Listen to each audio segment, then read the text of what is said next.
Assalamualaikum warahmatullahi wabarakatuh. Waalaikumsalam warahmatullahi wabarakatuh. Alhamdulillahirabbil alamin. Wassalatu wassalamu ala asrofil anbiya'i wal mursalin wa ala alihi wa sahbihi ajmain, amma ba'du. Yang terhormat Ibu Daryati selaku Kepala Sekolah SD Negeri Gadudero, dan yang terhormat Ibu Nineng Fatmawati CGP yang sebagai pemateri, dan kemudian yang saya hormati Bapak Ibu Guru SD Negeri Gadudero. Pada kesempatan pagi hari ini kita akan mengikuti diseminasi budaya positif yang dilakukan di SD Negeri Gadudero pada hari Sabtu 11 Februari 2023. Untuk kesempatan pagi hari ini saya akan membacakan susunan acara. Yang pertama yaitu pembukaan. Yang kedua, sambutan kepala sekolah yang akan disampaikan oleh Bu Daryati SPD. Kemudian yang ketiga, pemaparan budaya positif yang akan disampaikan oleh Ibu Nineng Fatmawati SPD SD. Dan yang terakhir yaitu penutup. Untuk membuka acara pada pagi hari ini, marilah kita sama-sama mengucap basmalah. Bismillahirrahmanirrahim. Terima kasih. Untuk acara yang selanjutnya yaitu acara yang kedua, sambutan Ibu Kepala Sekolah. Kepada Ibu Daryati SPD, waktu dan tempat dipersilahkan.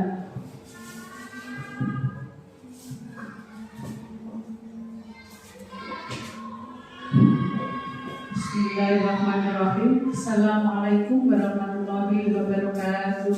Waalaikumsalam warahmatullahi wabarakatuh. Yang saya hormati Ibu Nineng sebagai CGP Angkatan 7. Yang saya hormati Bapak Ibu Guru SD Negeri Gadudero yang saat ini baru mengikuti diseminasi budaya positif. Bapak Ibu yang saya hormati, alhamdulillah nikmat sehat masih kita terima dari Allah Subhanahu wa taala, sehingga pada hari ini kita dapat berkumpul di ruangan kelas 1 yang sangat menunjukkan bahwa ini budaya anak-anak kita di kelas 1 ya Bapak Ibu, yaitu dalam acara mengikuti diseminasi budaya positif di SD Negeri Gadudero Kabupaten Pati, yaitu di hari ini hari Sabtu 11 Februari 2023. Bapak Ibu yang saya hormati, khususnya kepada Ibu Nineng Fatmawati selaku CGP Angkatan 7, alhamdulillah saat ini Ibu Nineng akan mengadakan sosialisasi atau diseminasi yaitu budaya positif, yang mana di SD Negeri Gadudero ini memang untuk karakter dan akhlakul karimah dari peserta didik memang karena adanya pengaruh dari lingkungan, pengaruh dari media sosial, ini memang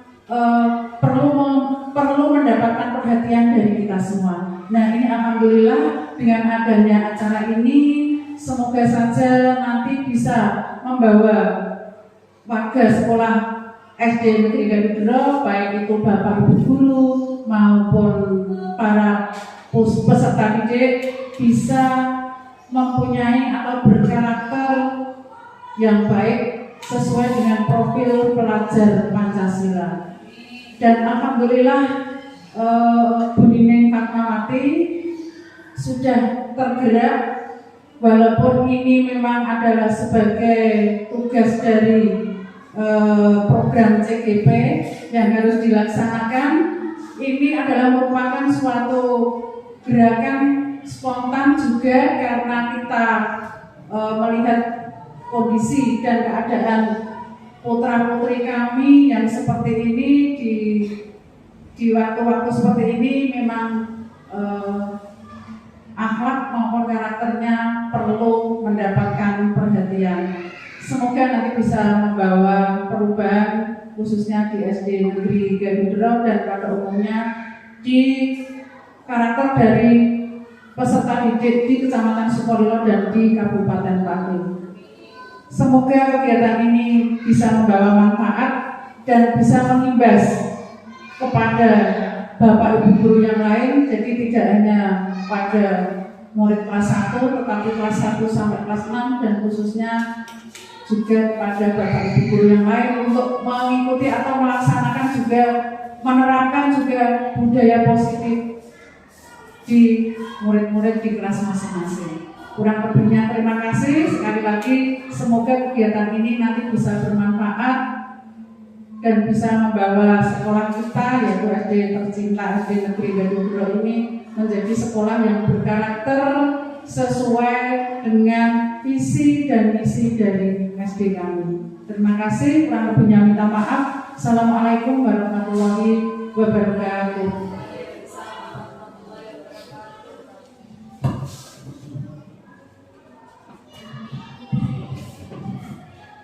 Terima kasih atas kata-kata sambutan dari Ibu Kepala Sekolah. Untuk acara yang selanjutnya yaitu pemaparan budaya positif yang akan disampaikan oleh Ibu Nining Fatmawati SPDSD sebagai pemateri pada pagi hari ini. Kepada Bu Nining Fatmawati, waktu dan tempat kami persilakan.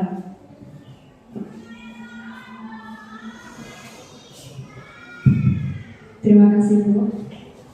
Assalamualaikum warahmatullahi wabarakatuh. Yang terhormat Ibu Daryati selaku Kepala SD Negeri Gadudro, yang saya hormati rekan-rekan guru dan tenaga kependidikan SD Negeri Gadudro. Marilah pada kesempatan ini kita ucapkan syukur kehadirat Allah Subhanahu wa Ta'ala, karena pada kesempatan yang baik ini kita bersama bisa hadir, terutama saya mengucapkan terima kasih karena Bapak Ibu bisa hadir di sini untuk mengikuti kegiatan saya sebenarnya sosialisasi budaya positif.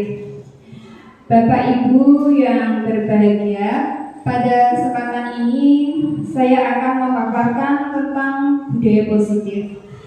Sekali lagi sebelumnya saya berterima kasih sekali untuk kesediaan Bapak Ibu menyediakan waktu untuk insya Allah kurang lebih 1 jam ke depan mengikuti kegiatan ini sampai selesai. Bapak Ibu yang saya hormati, mengapa saya mengadakan kegiatan ini? Tidak lain, saya memiliki tujuan untuk menyampaikan pembelajaran dari penerapan konsep-konsep inti budaya positif yang sudah saya dapatkan dari program pendidikan guru penggerak. Untuk hari ini, kenapa saya harus menyampaikannya? Karena guru penggerak itu pertama harus tergerak, kemudian dia harus bergerak, pada akhirnya dia bisa menggerakkan. Saya sudah tergerak, bergerak, namun jika saya belum bisa menggerakkan orang lain di sekitar saya, berarti saya belum 100% berhasil. Gitu Bapak Ibu. Di sini ada pertanyaan pematik. Saya ingin Bapak Ibu bertanya pada Bapak Ibu, meminta pendapat Bapak Ibu, setuju atau tidak setuju hukuman itu dapat mendisiplinkan anak? Setuju atau tidak setuju? Pak Pol, monggo. Setuju atau tidak setuju Pak? Saya sangat setuju. Setuju. Pak Pol setuju. Ada yang berbeda pendapat? Hukuman dapat mendisiplinkan anak. Bu Ima, setuju apa tidak? Setuju? Baik. Sarpina, setuju betul? Saya tidak setuju atau kurang setuju. Ya, kurang setuju. Kalau menurut saya kurang setuju apabila hukuman itu diberikan kepada siswa untuk mendisiplinkan. Karena apa? bermacam-macam tipe karakter siswa, itu perlu kita analisa, perlu kita pahami apa kekurangannya dan mengapa mereka bisa berbuat seperti itu. Kita sebagai guru juga harus tanggap. Bisa kita berikan reward atau kita sayang, tetapi sayangnya itu sayang mengarah untuk merubah sikap atau perilaku anak itu menjadi baik. Misalnya anaknya itu super aktif di dalam kelas, dia selalu mengganggu temannya. Kemudian temannya yang lain apabila anak itu tidak masuk sekolah juga berbuat menjengkelkan, bangkunya dijomblangke, padahal itu tidak ada anaknya. Ya. Disuruh mengganti apa kalau anaknya tidak masuk, ya tidak mau teman-temannya. Nah, itu perlu kita berikan motivasi untuk menggerakkan hati anak itu supaya dia itu berbuat lebih baik, tidak semena-mena terhadap temannya, juga menyayangi temannya. Dia apabila dibegitukan temannya, dia juga akan merasakan lebih nyaman. Demikian Ibu-ibu, Bu Nining. Jadi hukuman itu tidak selamanya bisa mendisiplinkan siswa.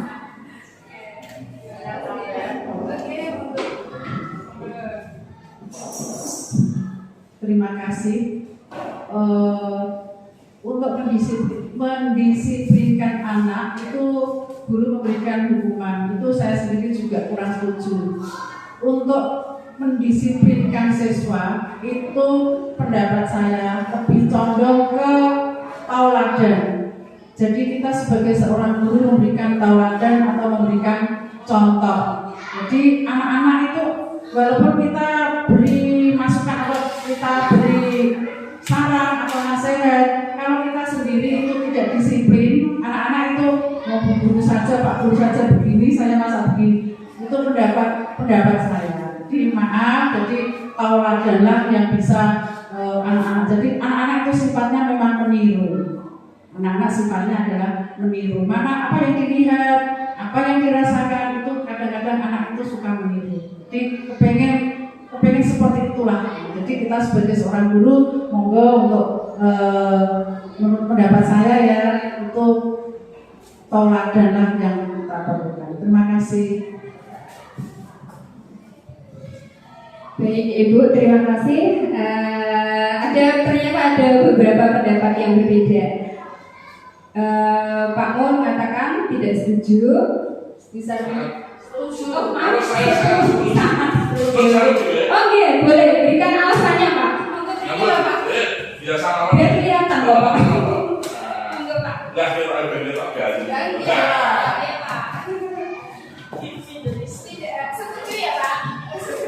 Assalamualaikum warahmatullahi wabarakatuh. Tadi saya menyatakan hukuman dapat mendisiplinkan anak karena saya berdasarkan survei saya, ya, berdasarkan kemajuan dan perkembangan anak zaman sekarang. Anak diberitahu seandainya anak ada kesalahan, diberitahu berulang kali. Kalau Bu Daryati tadi menyatakan diberi teladan yang baik, itu juga saya masuk. Tapi untuk anak sekarang, karena pengaruh di dunia internet atau dunia IT, itu pahamnya itu sudah tidak butuh teladan, hanya sedikit teladan yang dibutuhkan pada anak. Karena apa? Berulang kali diberitahu, pasti besok pagi diulangi. Menurut saya, anak biar bisa pintar dan pandai, itu kudune rodok keren sithik. Nek anak dikudang belum tentu itu anak itu akan menjadi baik. Jadi saya tadi mengatakan sangat setuju. Maksud saya anak diberi hukuman itu sangat setuju. Karena apa? Bocah pintere nek ambil disengeni, gitu. Nek ora disengeni dikudang kok, insya Allah anak itu akan blodro. Itu dari dulu sejak saya ngajar di S3 dulu sampai sekarang, memang dulu saya keren Bu, ya Budar sendiri tahu. Ternyata anak-anak saya juga bagus pendidikannya, olahraga khususnya. Tapi sekarang tak udang, ternyata anak saya ya begitu-begitulah. Demikian menjauh, bukan saya bapak dan kita belajar begitu. Assalamualaikum warahmatullahi wabarakatuh. Menarik sekali Bapak Ibu. Baik, dari beberapa pendapat nanti kita akan lihat ada apa di balik ini, gitu ya. Dari dua pendapat tadi kita simpan dulu. Terima kasih. Kita akan lanjutkan pertanyaan berikut. Masih minta partisipasi Bapak Ibu Sedoyo. Pemberian hukuman dengan hal positif seperti membaca atau membersihkan halaman sekolah itu dapat meningkatkan disiplin anak. Jadi hukuman yang baik itu bisa meningkatkan disiplin anak. Bapak Ibu setuju boten? Monggo, silakan. Monggo Bu. Monggo tutup monggo. Terima kasih Bu Nina atas pertanyaannya. Memberi hukuman kan tidak harus itu ya, hukuman fisik selalu. Seperti memberikan itu sering teladan ke dalam hal baik pun itu juga bisa dilakukan untuk mendisiplinkan anak. Seperti yang ada di soal tadi, membersihkan halaman atau memunguti sampah itu juga bisa termasuk hukuman, tapi diarahkan ke hal yang positif. Jadi saya setuju Bu Nina. Ya, terima kasih. Bu Ayu setuju, ada yang mungkin punya pendapat berbeda, ada yang tidak setuju? Setuju, setuju ya? Setuju. Kita lanjutkan. Memberi penghargaan dapat meningkatkan motivasi belajar anak, misalnya dengan memberi hadiah, memberikan bingkisan atau apa ya, menjanjikan sesuatu itu bisa meningkatkan motivasi anak. Setuju nama boten? Monggo Bu. Memberikan penghargaan dapat meningkatkan motivasi belajar anak. Memang anak kecil itu adalah walaupun maaf ya tadi ini untuk hukuman, tadi saya sedikit mengulas ya dari atas sedikit ya Bu Nining ya. Untuk hukuman itu saya setuju dengan Bu Ayu tadi. Jadi harus hukuman itu bukannya harus hukuman lebih bagus diberikan yang mendidik, misalnya memungut sampah atau hukuman untuk membaca. Kalau nanti kalian berbuat seperti ini, kalau ini, jadi hukumannya itu yang positif. Kemudian kalau penghargaan itu memang perlu. Jadi itu adalah merupakan bisa digunakan untuk memotivasi anak. Nah, penghargaan tidak harus berupa materi atau barang. Sanjungan maupun Twitter itu juga merupakan suatu penghargaan. Jadi dengan kata-kata tersebut itu bisa meningkatkan motivasi belajar anak. Karena apa? Yang namanya anak, psikologi anak itu memang tidak harus menggunakan hukuman kekerasan. Jadi dengan kata-kata yang lembut, dengan pendekatan, dengan bobo atau dengan makan, diberi contoh, diberi teladan, diberi misalnya dongeng, itu akan memberikan motivasi anak untuk berbuat yang baik atau lebih disiplin. Itu Bu Nining. Jadi bukan berarti tidak setuju total hukuman, tidak, tetapi tergantung hukumannya. Kalau hukuman yang fisik atau disentak, itu anak sudah down dulu. Itu kan termasuk misalnya anak-anak baru atau mau masuk kantor atau baru mau apa, terus kita langsung kontak dengan kata-kata yang agak tinggi atau agak keras, itu bisa mempengaruhi psikis anak. Jadi marilah itu untuk penghargaan memotivasi belajar anak, kita bisa menggunakan kata-kata sanjungan atau bukan digudang ya Pak Bol ya, bukan berarti digudang, tetapi kita itu ya, menyelami lah dengan perkembangan anak. Jadi oh ya pintar, mengatakan salah itu saja kan tidak boleh. Oh iya, kalau dibuat begini ya lebih bagus. Nah, itu memang saya praktekkan sendiri dengan keluarga maupun dengan dulu waktu menjadi murid, menjadi guru di waktu di sini ya. Ya, terima kasih. Baik, terima kasih Bapak Ibu. Ternyata ini hampir rata-rata setuju ya, tergantung situasinya, tergantung cara pembeliannya. Kemudian yang ini tadi ada yang setuju dan tidak setuju. Nanti kita akan bahas lebih lanjut Bapak Ibu. Nanti ada hal-hal menarik, hal-hal baru yang ternyata ada di dalam disiplin positif. Nah, sebelumnya kita lihat sama-sama nih seberapa konsentrasinya kita. Bapak Ibu minta partisipasinya, jawab dengan cepat pertanyaan saya. Okay? Ini untuk melihat kita sebenarnya udah konsen belum sih gitu. Bapak Ibu siap ya? Oke. Jawab dengan cepat. Awan berwarna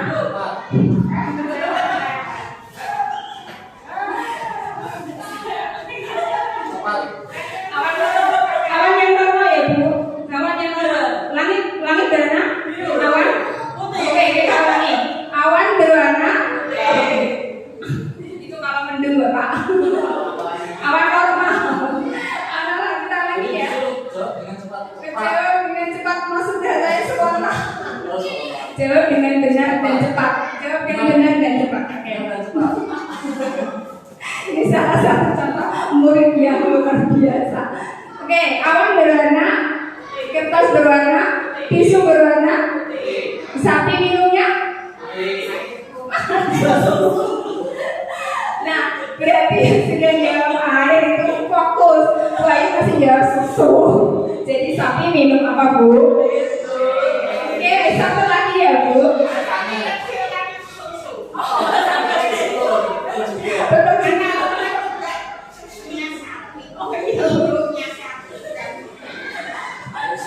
Bener Bu, bener. Lanjut deh. Ada satu lagi nih. Ada 10 apel di atas meja. Bu Ayu mengambil 4 apel di tangannya. Sekarang masih ada berapa apel di tangan Bu Ayu?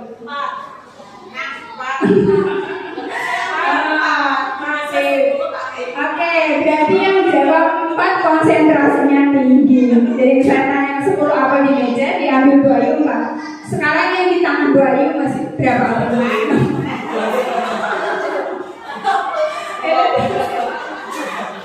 Bagus, pintar lanjut. Lanjut Bu Ima, terima kasih, lumayan ada 99,9%. Budaya positif itu apa sih Bapak Ibu? Budaya positif itu ternyata pembiasaan positif di lingkungan sekolah kita. Nah, budaya positif itu seperti kalau kita sebenarnya sudah sih melaksanakan praktek budaya positif ini ya, seperti sama siapa itu kan bentuk apa ya, hormat dan kepatuhan dan lain sebagainya. Bu Ima bisa dilanjutkan. Ini beberapa budaya positif. Ini beberapa yang kegiatan yang sudah saya lakukan di kelas 1 Bu.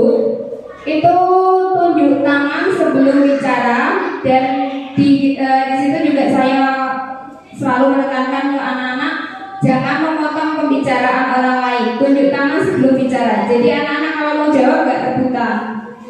Ya, tunjuk jari. Jadi ini nanti yang pertama baru saya tunjuk.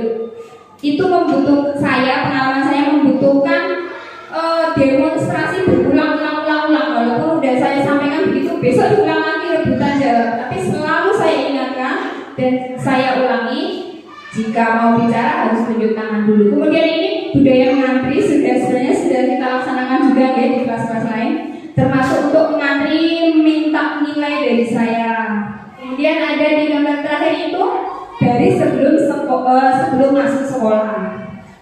Sebenarnya sepulang sekolah juga baris dulu Bapak Ibu. Itu contoh-contoh yang sudah kebiasaan yang sudah saya lakukan di kelas mungkin nanti bisa disempurnakan dengan masukan dari Bapak Ibu yang lain. Nah, berkaitan dengan budaya positif tadi, ternyata di dalamnya ada disiplin positif.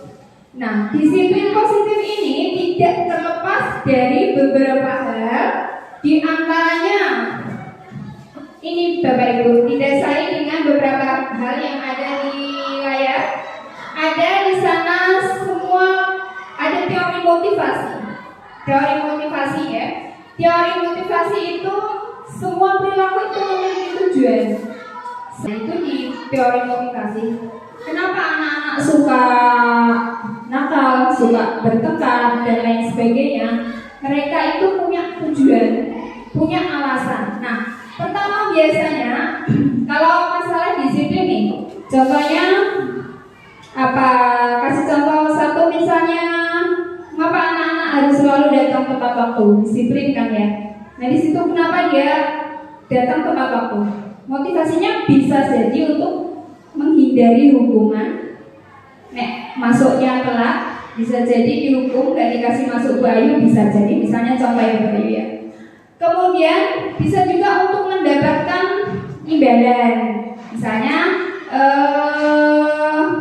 rajin belajar nih, bisa ke besok-besok pengen dikasih imbalan sama Bu Ima, dikasih hadiah sama Bu Ima, atau pengen dipuji Bu Ima kan gitu kan. Oh pinter, cahayu ya. Itu anak-anak udah seneng luar biasa. Nah kemudian yang terakhir, motivasi yang terakhir atau dorongan dari yang terakhir untuk menghargai diri sendiri. Nah Bapak Ibu, kalau untuk menghargai diri sendiri itu ternyata di dalamnya ada nilai-nilai kebajikan universal. Apa itu?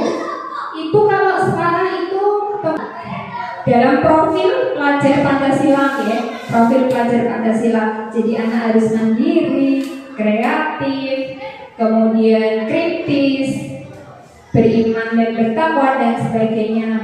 Nah, kita kalau ini tadi yang pertama menghindari hukuman itu namanya motivasi dari luar, ekstrinsik. Yang kedua juga begitu, anak disiplin tapi motivasinya dari luar. Kalau yang tiga, inilah yang akan kita coba tumbuhkan. Jadi anak-anak itu mau disiplin bukan karena pengen dapat imbalan atau pengen biar nggak dapat hukuman, tapi karena dia sadar bahwa dia ada sesuatu yang dia yakini. Saya misalnya gini, contohnya. Kalau seseorang pakai helm, dicontohkan, sering dicontohkan nih, pakai helm. Kalau motivasinya dari luar, kira-kira karena apa? Pak Eri pakai helm karena apa? Contoh misalnya motivasi yang dari luar nih. Biar gak kena debu, biar gak kena debu. Boleh juga ada yang lain misalnya apa Pak? Kalau di jalan raya ya. Biar gak dikenali orang.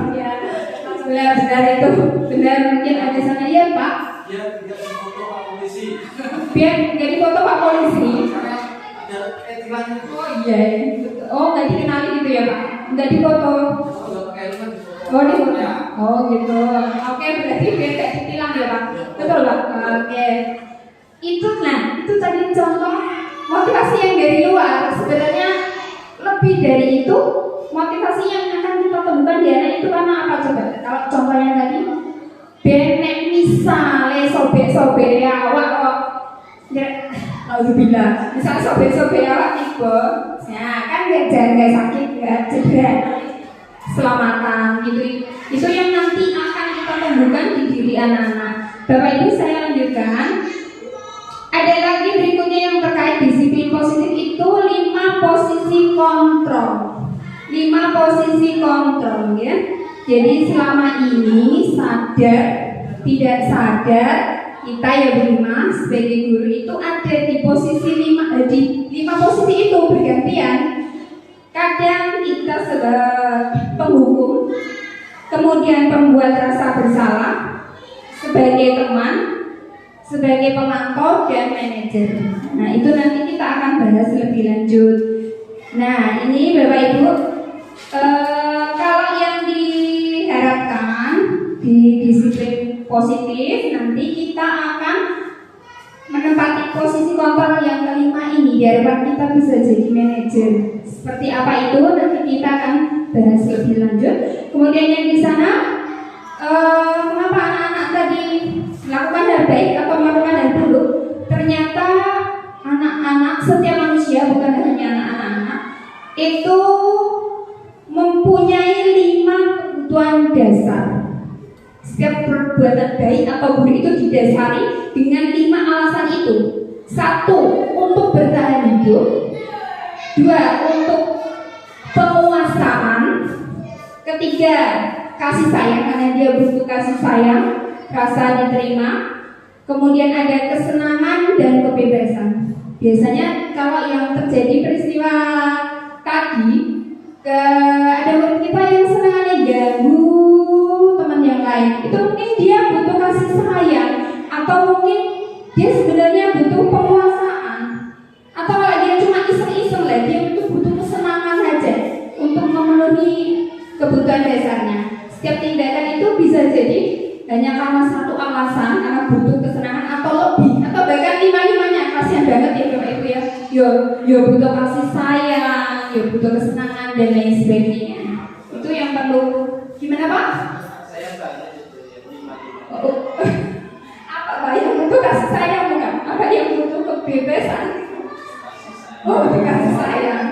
Oke. Terima lanjutkan. Nah, di sini disiplin. Apa sih disiplin? Disiplin itu ya Pak. Kalau anak-anak disiplin itu kayak gak nyaman gitu loh Pak. Kayak apa sih?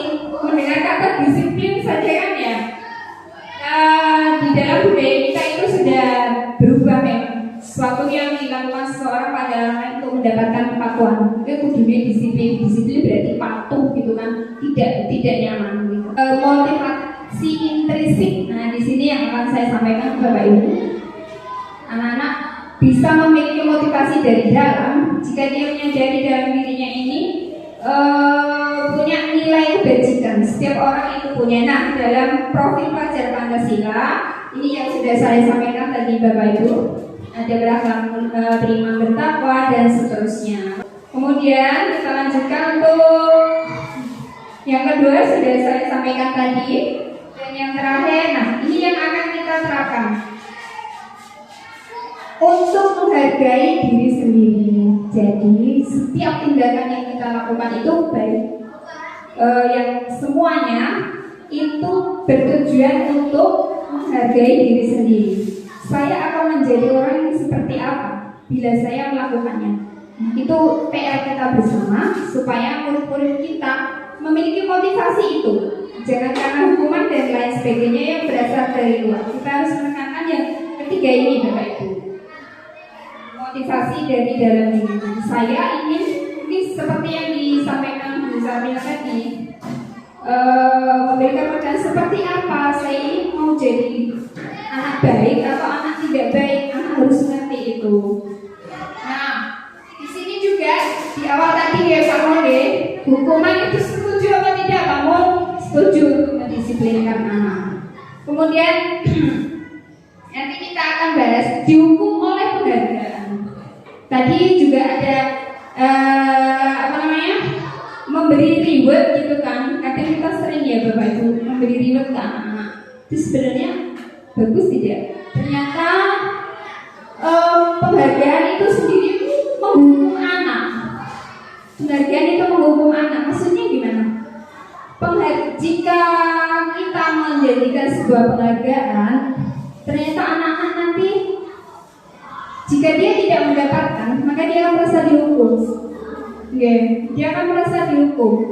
Kemudian dia akan merasa kecewa. Jangka pendeknya ya, pengaruhnya itu dia akan kecewa. Karena dia melakukan hanya untuk meraih penghargaan, bukan karena dia ingin melakukan sesuatu yang baik. Di sini bisa kita lihat pengaruh-pengaruh penghargaan yang kita berikan kepada anak. Ternyata pengaruh jangka pendek dan panjangnya ada. Penghargaan yang menghukum itu tadi yang sudah saya sampaikan. Kemudian penghargaan mengurangi ketepatan. Dan penghargaan tidak efektif dan penghargaan merusak hubungan. Kenapa bisa merusak hubungan, Bapak Ibu? Ini misalnya ada lomba, bukan kalau lomba terlalu besar di kelas kan ada ranking 1 dan 3 zaman dulu. Nah, ternyata itu kenapa bisa merusak hubungan antar anak itu? Iya ya, ranking 1 alhamdulillah dia masih seneng terus. Tapi yang misalnya harusnya dia itu merasa bisa ranking 1 akhirnya ranking 3, dia akhirnya bisa saja menimbulkan kecemburuan, iri. Apalagi anak-anak yang sama sekali dalam hidupnya nggak pernah dapat ranking ya Bapak Ibu. Entah di mana itu, di mana Pak? Sampai.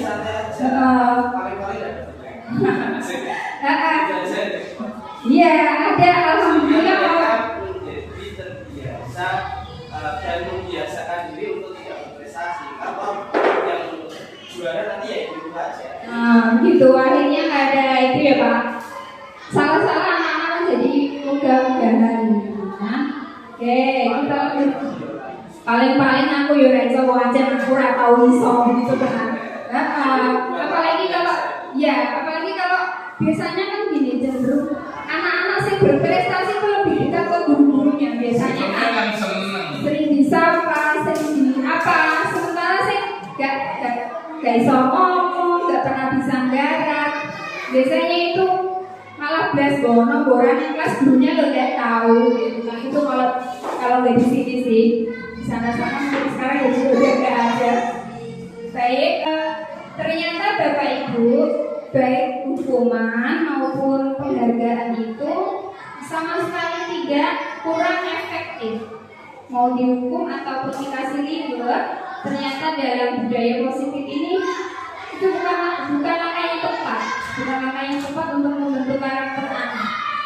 Itu ya Bapak Ibu, karena di sini kita lihat baik hukuman maupun penghargaan adalah cara mengontrol perilaku seseorang yang menghancurkan potensi untuk pembelajaran yang sesungguhnya. Secara ideal tindakan belajar itu sendiri adalah penghargaan sesungguhnya.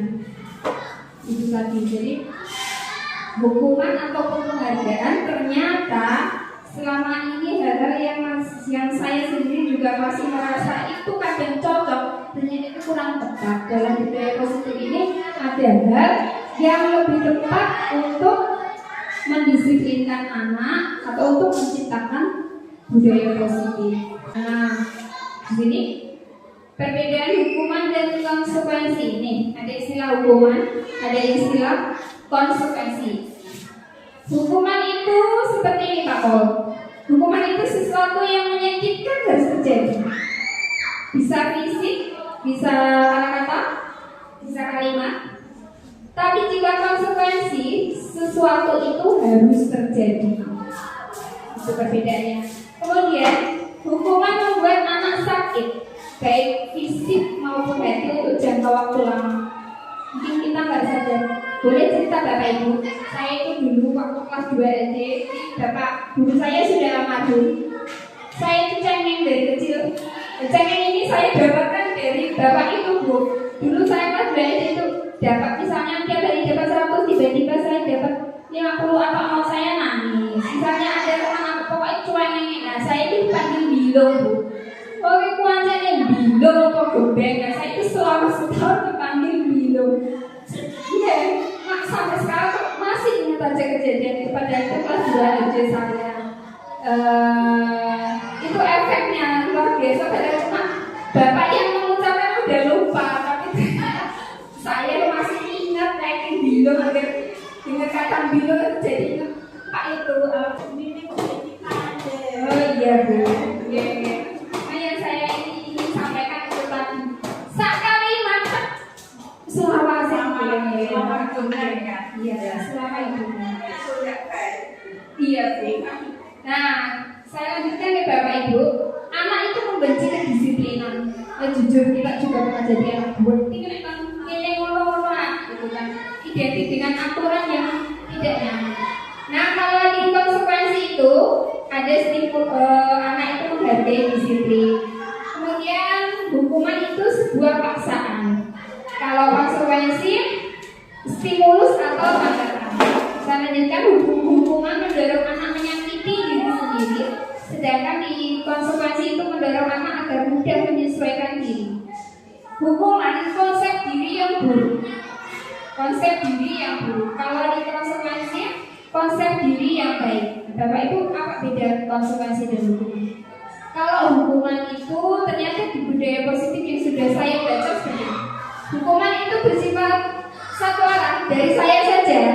Saya mau menghukum, yang saya mau saya hukum tidak saya ajak bicara. Jadi sifatnya mendadak, menyakiti, dan kalau kita dulu ada di posisi penghukum itu pokoknya caraku pasti benar.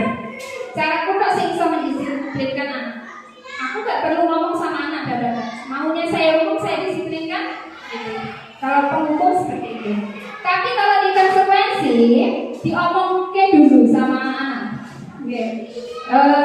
Jadi misalnya kamu kalau kita nanti kamu kalau terlambat konsekuensinya apa? Itu sudah sepakat. Tapi tetap konsekuensi ini menimbulkan efek juga yang kurang bagus. Itu bedanya nih. Kalau hukuman bersifat searah, kalau konsekuensi itu ada kesepakatan. Dia disanksi tapi sudah disepakati dari awal. Ini kita akan lihat. Saya butuh daftar Bapak Ibu Guru. Ini termasuk hukuman atau konsekuensi. Mencatat 100 kali di dalam buku kalimat. Saya tidak akan terlambat lagi karena terlambat sekolah. Membuat catatan 100 kali di buku. Itu menurut Bapak itu hukuman atau konsekuensi? Menurut Bapak Ibu? Hukuman. Oke, itu termasuk hukuman. Kemudian yang kedua, lari mengelilingi lapangan basket 2 kali karena terlambat hadir di sekolah. Itu hukuman atau konsekuensi? Hukuman juga. Murid diminta untuk push up 15 kali karena tidak menggunakan masker ke sekolah. Itu menurut Bapak Ibu hukuman atau konsekuensi? Hukuman. Baik, kita lanjutkan. Menggantikan kertas tugas teman yang telah dicoret-coret. Konsekuensi. Membersihkan tumpahan air di meja tulis karena tersenggol pada saat belajar. Konsekuensi.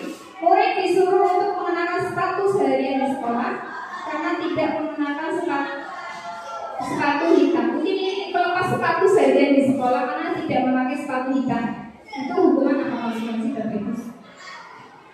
Disuruh melepas sepatu seharian karena tidak pakai, hukuman. Lari mengelilingi lapangan basket 2 kali karena terlambat 10 menit. Hukuman. Konsekuensi. Oke, kita akan lihat ini Bapak Ibu. Hukuman. Ini masuk hukuman Bapak Ibu. Ini konsekuensi. Hukuman itu cenderung menyakiti dan yang dihukumi tidak ditanya persetujuannya. Gitu. Kamu mau nggak mau ya itu laksanakan gitu. Kalau konsekuensi kan dia tahu sih dia dihukum tapi dia tahu akan itu, dia tahu akan dia. Nah Bapak Ibu, kita sampai di segitiga restitusi. Apa itu? Ternyata gini Bapak Ibu, sekian banyak apa sih kita mengalami masalah dalam mendidik.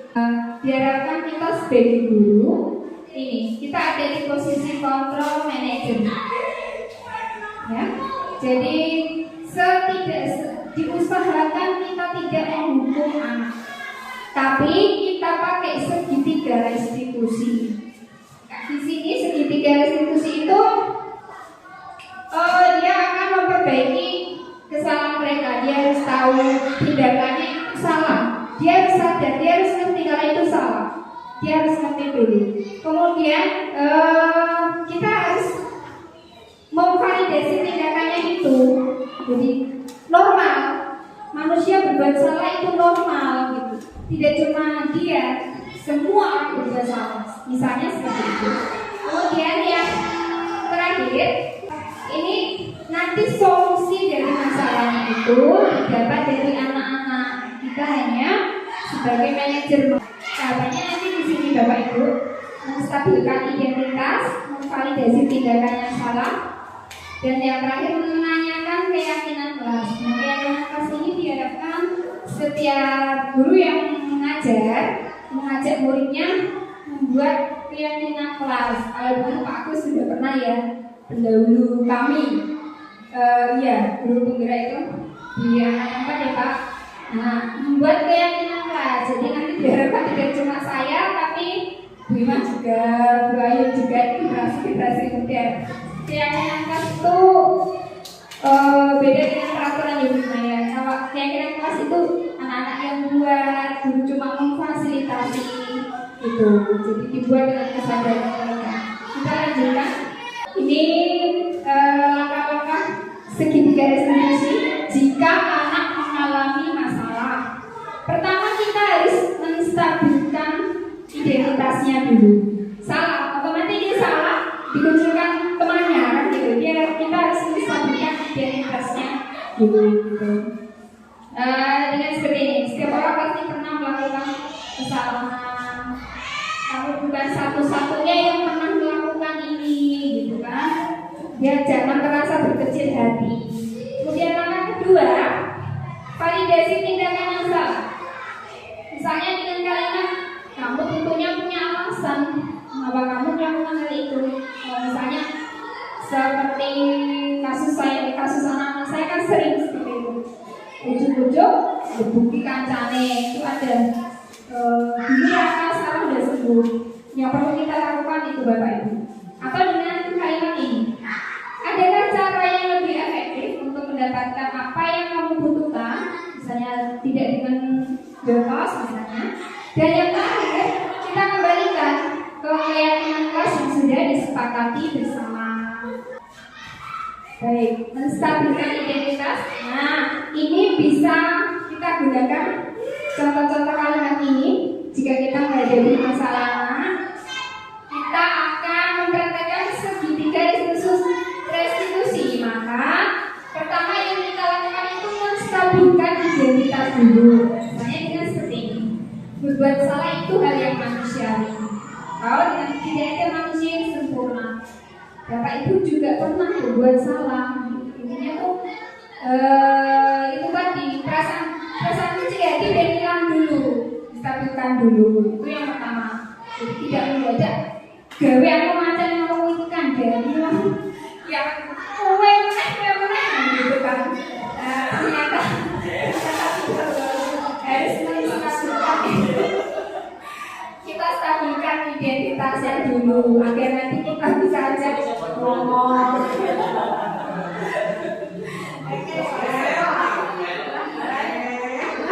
Kowe meneh kowe gitu. Ternyata harus kita hindari Bapak Ibu. Lanjut bagaimana? Setelah menstabilkan identitas kita harus memvalidasi dulu. Misalnya dengan kalimat ini, Bapak Ibu yang kita bisa lakukan. Misalnya dengan kalimat ini nih, kamu bisa saja melakukan hal yang lebih buruk, tapi kamu tidak melakukannya kan? Atau dengan kamu pasti punya alasan. Kenapa kamu tadi nyuwek bubure temanmu? Kamu pasti punya alasan. Bu guru tahu, gitu kan? Terus bisa dengan contoh-contoh seperti ini.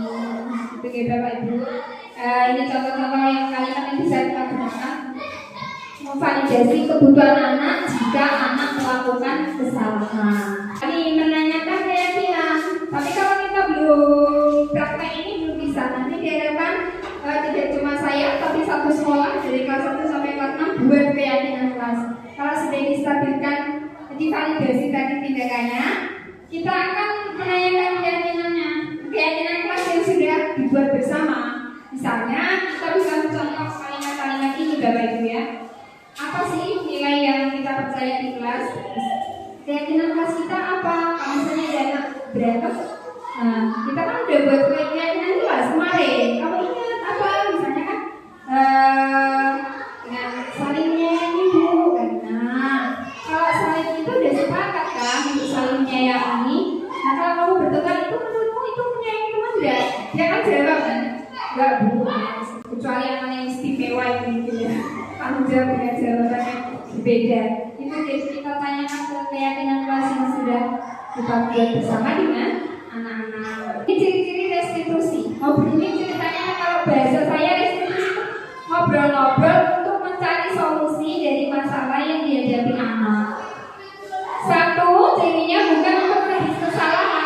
tapi belajar dari kesalahan untuk memperbaiki hubungan. Untuk memperbaiki hubungan. Restitusi itu tawaran, bukan paksaan. Solusinya dari anak. Kemudian restitusi menuntut untuk melihat ke dalam dirinya. Bocah-bocah diajak berpikir. Saya sudah praktekkan di kelas 1 Bapak Ibu, ternyata bisa. Nah, sekecil itu bisa diajak bicara. Kemudian restitusi mencari kebutuhan dasar yang mendasari tindakan. Jadi sebenarnya dia itu butuh apa sih gitu. Kenapa dia nakal? Dulu kalau Rangga itu, kalau saya analisa pengalaman saya ngajar Rangga itu, kelihatannya dia membutuhkan kasih sayang bukan dikebuli orang tuanya. Kemudian restitusi fokus pada karakter, bukan tindakan. Jadi karakternya anak, bukan tindakan anak. Restitusi fokus pada solusi, seperti yang sudah saya sampaikan tadi, dan mengembalikan murid yang berbuat salah pada kelompoknya. Itu terjadi umum di pengalaman saya yang satu. Yang satu sedino tidak dibalani temannya Bu. Nah, jadi dengan restitusi kita kembalikan anak-anak ke kelompoknya. Ini contoh segitiga restitusi yang beberapa waktu lalu saya simulasikan di kelas 1. Bisa seperti itu? Bisa? Ini sebenarnya ada video, ini tak ceritakan verbal saja ya Bapak Ibu. Anak ini Tata namanya, dia mau diajak main sama salah satu Raffi namanya, dia nggak mau dipaksa, akhirnya ditumpahkan gitu kan. Akhirnya saya ajak mereka berdua, saya panggil ke kantor, saya tanyai kenapa, dan akhirnya mereka bercerita. Lalu saya tanya, Raffi sudah terlanjur menumpahkan air, jadi gimana nih? Jadi Raffi sudah salah, dia kemudian mencari solusi. Oh, berarti aku harus bantu si Tata ini membersihkan tumpahannya gitu. Jadi saya tidak nyuruh, kamu udah numpahin air ya, kamu harus membersihkan, kan kamu yang berbuat salah. Saya tidak berkata seperti itu, tapi saya menanyakan ke anaknya, jadi kamu harus bagaimana gitu. Saya cuma membantu dengan pertanyaan, nah yang cari solusi, lalu kita pandu untuk mempraktekkan itu Bapak Ibu. Nah ini tadi dari situ, dari mana budaya positif tercipta. Jika peraturan kelas yang sudah ada kita olah menjadi kalimat yang lebih positif. Misalnya tidak boleh datang terlambat, itu kalau di peraturan kita ubah kalimatnya jadi lebih positif. Datang harus tepat waktu. Nah, misalnya tidak boleh buang sampah sembarangan, kita ubah membuang sampah pada tempatnya, seperti itu. Nah kemudian jika keyakinan kelasnya sudah ada di setiap kelas, insya Allah nanti dalam satu sekolah akan tercipta lingkungan yang positif. Jadi anak melakukan itu, kenapa saya harus buang sampah di tempatnya? Ya karena biar gak dimarahin Bu Neng, biar gak disuruh-suruh buang sampah. Bukan, tapi karena saya harus belajar di lingkungan yang bersih, seperti itu. Nah jika sekolah sudah punya lingkungan yang positif, terciptalah budaya positif. Jadi kita tidak perlu memaksa menggunakan hukuman tidak lagi. Insya Allah semoga kedepannya kita tidak lagi menggunakan hukuman untuk mendisiplinkan anak, tetapi kita membiasakan menggunakan segitiga restitusi dulu. Segitiga restitusi tadi setiap menghadapi permasalahan. Jadi kalau saya pernah lihat ini, saya pernah baca ini, sebelum kita mengucapkan sesuatu, kalau sama yang muda kita hitung 10 dulu baru ngomong. Kalau kita marah, kalau sama yang tua kita hitung dulu sampai 100 baru kita marah-marah. Nah, tapi kalau sama suami katanya gak usah dihitung, marah aja gitu baik ya. Oh, canda itu yang lain itu kan. Jadi tadi saya ulangi untuk sekali lagi, bagaimana kita menghadapi kesalahan anak. Jika anak berbuat salah, maka pertama kita harus menstabilkan identitasnya dulu. Manusiawi, gak popo, salah lumrah. Kemudian kita memvalidasi tindakannya, misalnya dengan apa yang kan mesti dialasan kan, gitu. Dan yang lain kita kembalikan ke keyakinan kelasnya masing-masing. Nah ini tadi sudah saya sampaikan jadi di segitiga institusi kita diminta untuk ada di posisi manajer ini, tidak lagi sebagai penghukum, pembuat rasa bersalah, teman atau pemantau. Kalau penghukum sudah jelas ya Bapak Ibu ya. Tapi kalau membuat rasa bersalah, biasanya gini, bicaranya halus, agak melayu gitu kan. Misalnya dengan kalimat seperti ini. Contohnya Bu Ima murid saya. Mbak Ima tadi kenapa sih merobekkan buku temannya? Kamu gak kasihan sama temenmu, bukunya kok sobek, padahal temanmu gak punya buku yang lain. Otomatis dia merasa bersalah. Di posisi guru ada yang seperti itu. Kadang saya juga pernah, tapi insya Allah insaf saya. Ya, dia sebagai teman santai. Weh, halo. Kalau misalnya ada muridnya, Pak, masuk ya Pak. Yo, masuk. Gitu lah. Itu posisi. Itu guru sebagai teman dan ternyata kurang pas. Kalau pemantau itu cuma hanya mengamati, melihat, gitu ya. Kalau manajer itu tadi, sana ya ayo dirembuk. Dia solusinya, kamu punya solusi apa dulu memfasilitasi gitu. Nah, Bapak Ibu ternyata kita sudah sampai di penghujung acara. Terima kasih banyak perhatiannya. Jika mungkin ada yang belum saya sampaikan, ya lain kali kita ngobrol-ngobrol lagi. Mohon masukannya untuk perbaikan saya ke depannya Bapak Ibu, dan mohon kerjasamanya. Semoga sedikit yang saya sampaikan bermanfaat bagi kita semua. Salam bergerak. Terima kasih. Wassalamualaikum warahmatullahi wabarakatuh.